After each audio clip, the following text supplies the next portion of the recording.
사무엘하 23장 18절에서 23절입니다. 구약성경 505면 사무엘하 23장 18절에서 23절 말씀 함께 합독하십니다. 또 수루야의 아들 요압의 아우 아비새이니 그는 그 세 사람의 우두머리라. 그는 그의 창을 들어 300명을 죽이고 세 사람 중에 이름을 얻었으니 그는 세 사람 중에 가장 존귀한 자 아니냐. 그가 그들의 우두머리가 되었으나 그러나 첫 세 사람에게는 미치지 못하였더라. 또 갑스엘 용사의 손자 여호야다의 아들 브나야이니 그는 용맹스러운 일을 행한 자라.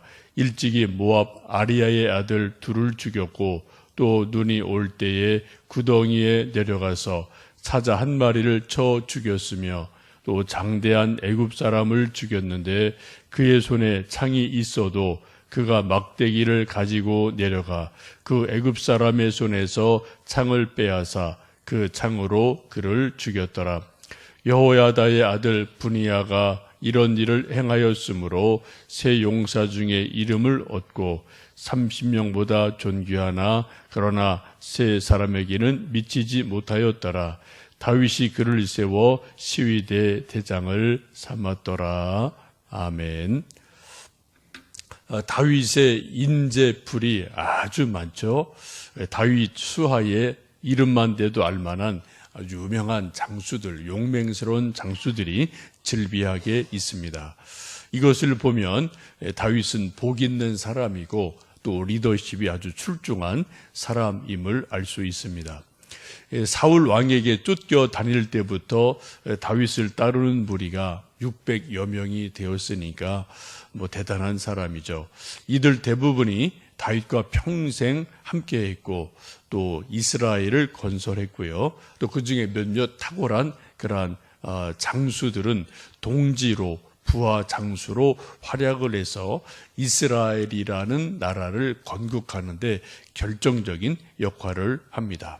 그중에 대표적인 여기 사람이 요압, 또 요압의 아부 아비새 이런 몇몇 사람들 이름이 쭉 나오게 됩니다. 성경을 보시면 다윗같이 이렇게 훌륭한 부하 장수들 수십 명을 거느린 사람은 성경에 없어요. 다윗은 아주 독특한 사람입니다.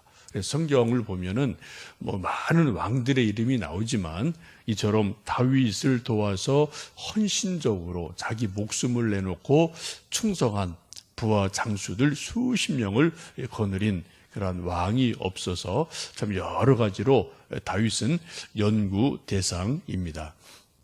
본문은 다윗의 세 장수들 이름을 쭉 기록하고 있고 또 그 뒤에 24절부터는 또 장수 이름을 수십 명 쭉 장수 이름을 기록하고 있는데 우리가 모르는 사람들이 많죠.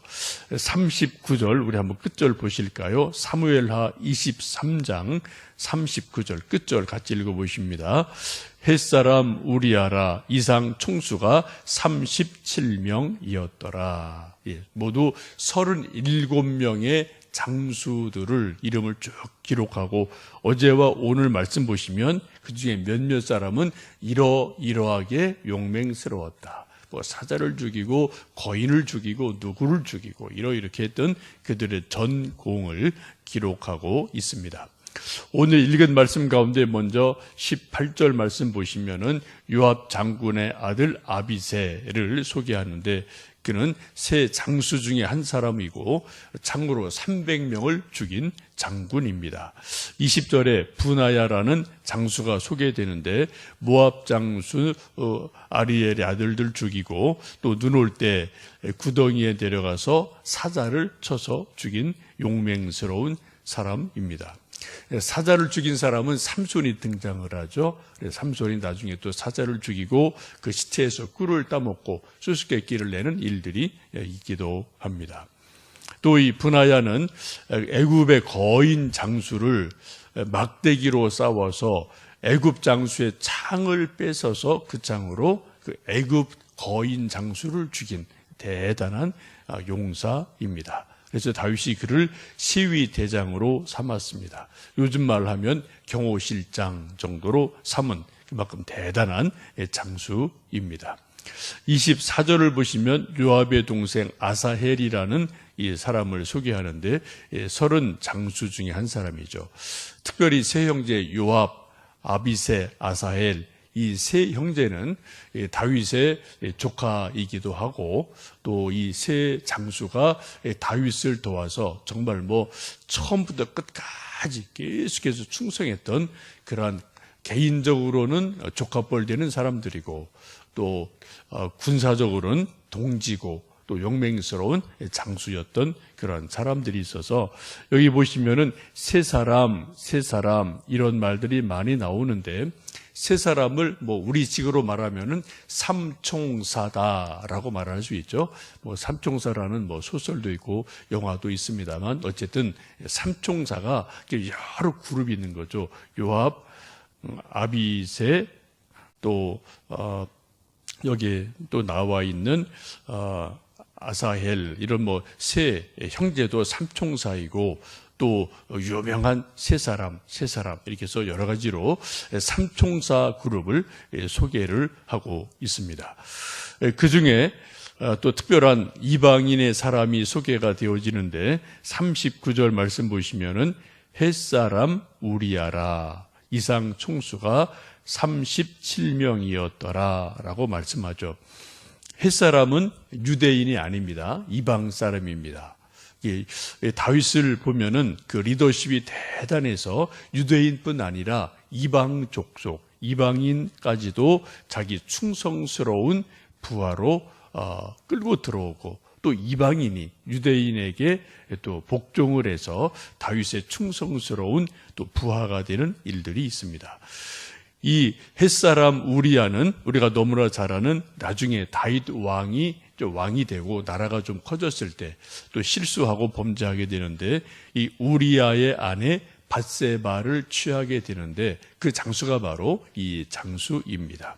37명의 용사 중에 한 사람으로 이 햇사람 우리아가 들 정도로 대단한 용사였고 또 다윗 보기에 이방인이지만 그만큼 용맹스러우니까 또 햇사람 우리아를 자기 부하로 삼고 또 우리아도 다윗이 대단한 사람이니까 또 이방인이지만 또 유대 왕을 왕으로 섬기는 그러한 일들이 일어나게 됩니다. 근데 나중에 이제 다윗이 밧세바를 취하고 자기 죄를 덮으려고 전쟁터에 보내서 이 우리아가 죽게 되는 비극이 일어나게 됩니다. 결국은 이 우리아라는 사람은 다윗에게 있어서 또 우리아 자신에게 있어서 비운의 장수로 기억이 되고 또 다윗에게는 씻을 수 없는 범죄를 짓게 하는 그러한 사람입니다만 우리아는 뭐 죄가 전혀 없죠. 충성스럽게 다윗을 섬겼고 또 다윗이 실수하면서 또 죄를 짓는 그러한 일이 일어나게 되죠. 우리나라 조선을 건국한 태조 이성계에게도 여러 가지 뭐 재미있는 또 역사적인 스토리들이 있는데 그 중에 태조 이성계를 도와서 고려를 멸하고 조선을 건국하게 하는데 큰 힘이 됐던 이질환이라는 장수가 있습니다. 이 이질환이라는 사람은 여진족 장수입니다.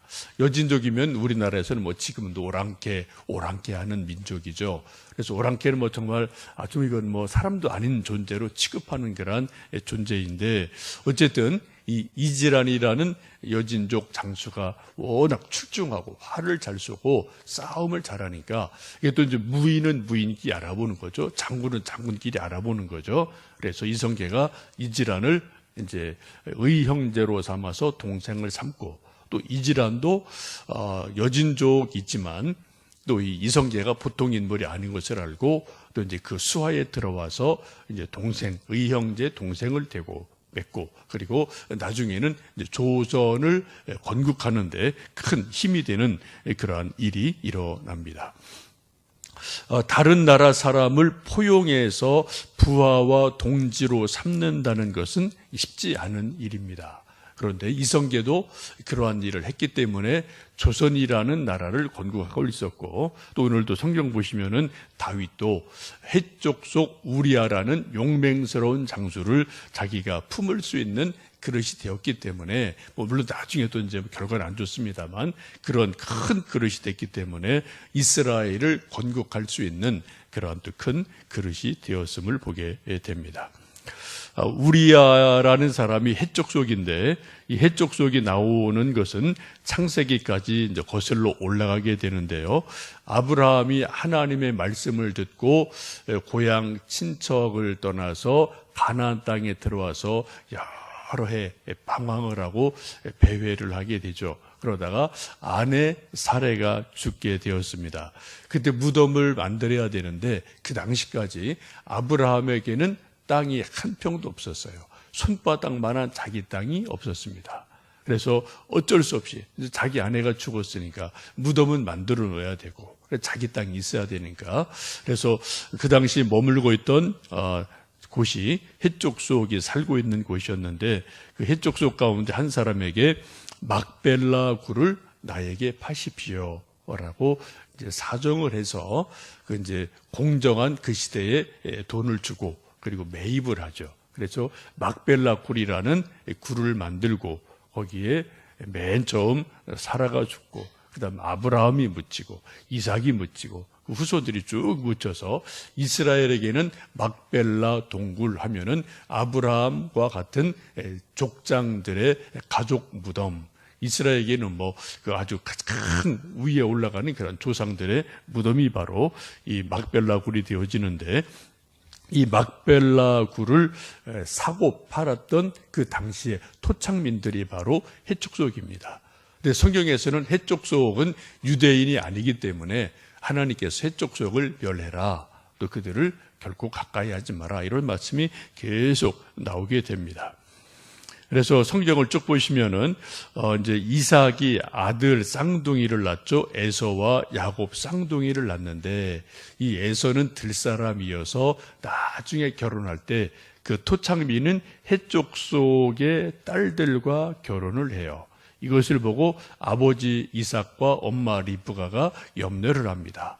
우리 조상대대로 이 해족속과는 결혼하지 말라고 하나님도 말씀하셨고 우리 조상들이 말씀했는데, 이 큰아들 에서가 이거 벌써 이방인과 결혼하는구나, 큰일 났구나. 그래서 야곱을 어디로 보냅니까? 외삼촌 라반의 집으로 보내면서 너는 결코 이 해족속 여인과는 결혼해서는 안 된다. 또는 하나님의 선택받은 백성이다. 그래서 외삼촌 라반에게로 보내서 결국 거기에서 외삼촌의 딸들과 결혼하게 되는 배경도 이 해족속과 좀 연결된 그런 부분이 있게 되어집니다. 해족속을 성경에서는 가나안 족속이다라고 이제 표현할 때도 있고요. 그래서 어쨌든 이방인이어서 유대인에게는 배척의 대상이었지만은 세월이 계속 흘러가면서 다윗 당시에 해족속의 일부가 살아 있었고, 그 중에 한 사람이 우리아였고, 이 우리아라는 장수가 용맹스러워서 다윗의 부하 용사가 되고, 오늘 함께 읽으신 것처럼 햇사람 우리아라 이상 총수가 37명이었더라 라는 이 자랑스러운 다윗 왕의 부하 장수들 이름을 올리는 그러한 사람이 바로 우리아라는 사람이기도 합니다. 다윗이나 이성계 같은 사람이 큰 인물인 것은 탕평 정치를 넘어서 어떻게 해요? 이방인까지도 자기 수하로 끌어들일 만한 그릇이다.